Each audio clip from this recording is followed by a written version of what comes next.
Hey everybody, this is my blog, Dysfunctional Literacy, and I write book commentary and I do book reviews and I post my own stuff sometimes.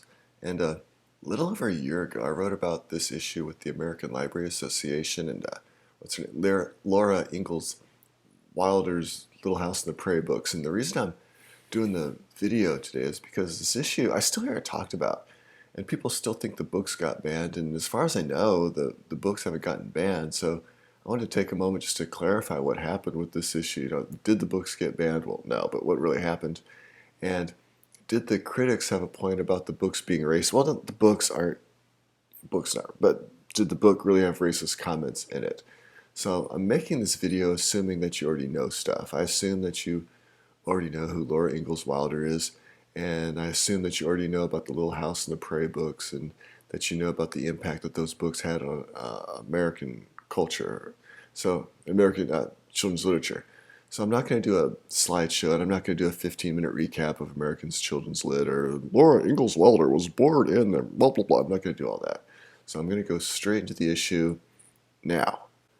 Back in August, I think it was August of 2018, the American Library Association changed the name of its Children's Literature Award from Laura Ingalls Wilder Award to the Children's Literature Legacy Award. Now, that by itself might not seem like a big deal, especially to a guy like me, because I read a lot of books. I never even heard of, I don't remember ever hearing about the Laura Ingalls Wilder Award. I know I'd heard of Laura Ingalls Wilder. I knew about Little House on the Prairie books. I'd never heard of the award before. So under most circumstances, most people wouldn't care about the name of the award. They wouldn't care what the award was. Then people found out that the award name was changed because of stuff in the Little House on the Prairie books that's considered racist. And then when the word racist is used, people's emotions can get a little fired up. And then people take predictable sides and get mad at each other. So I wanted to take a closer look at the issue first. And then I'll take my predictable side. So the Laura Ingalls Wilder Award was first given out in 1954 to, who was that? Who did get the first one? It was, oh yeah, Laura Ingalls Wilder. Which is kind of cool, I guess, to win an award that's named after you. This also shows that in 1954, the Little House on the Prairie books weren't considered racist. Or it might mean that racism it wasn't an issue that the ALA paid attention to, because it was 1954. Or it might mean that the ALA was an organization filled with racist librarians. Now, racist librarians, the most dangerous racists, because they control the books. And plus, I always hear that it's those quiet people you have to watch out for. And that includes quiet librarian racists.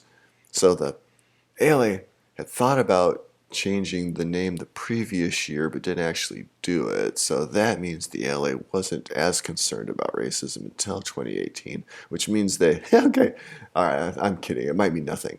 It might mean they had other stuff to worry about. It might mean the standards have changed since books were originally, okay, this could go on forever, so let me move on. All right, so here are some quotes. Here are some of the controversial quotes. And I should mention that I found these quotes and commentary from this article, and I'll post the link at the bottom of the video. I didn't actually read a bunch of the Little House on the Prairie books to find these quotes myself.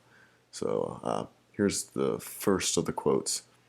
The phrase, "the only good Indian is a dead Indian," is repeated 3 times in Little House on the Prairie. Okay, well, that expression isn't nice, I'll give you that, but it is a common expression. And it's not used exclusively about Native Americans or any one group. I'm sure a Native American or someone from any demographic can say the exact same thing about anybody else, about white people. I mean, I've been on Twitter. I've read what non-white people say about white people. So these things happen. Should it be in a children's book? Okay, I understand why people might not appreciate that expression. All right, so next one. On the banks of Plum Creek, Mary tells Laura, "You'll be brown as an Indian, and what will the town girls think of us?" All right. Comparing skin tone isn't necessarily racist, but the character does make a disparaging remark about darker complexion, so that's problematic. It is problematic. It's an issue. So I don't like using the word problematic, so I'll just say it's an issue.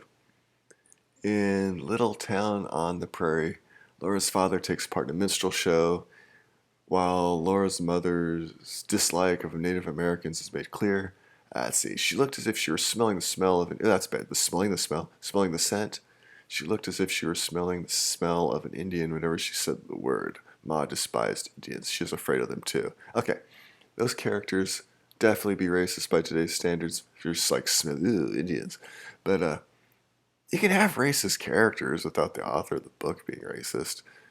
A few years ago, talking about this topic would have been considered a teachable moment, which is teachable. It's always used in a condescending way, but literature is supposed to deal with difficult issues and give us those teachable moments.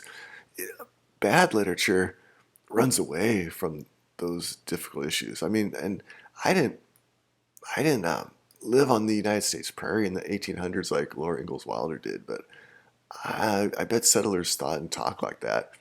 And I don't think it's right to apply today's standards to people living in the past. I mean, settlers on the frontier and pretty much everyone else in existence had to deal with the everyday possibilities of starvation and being murdered.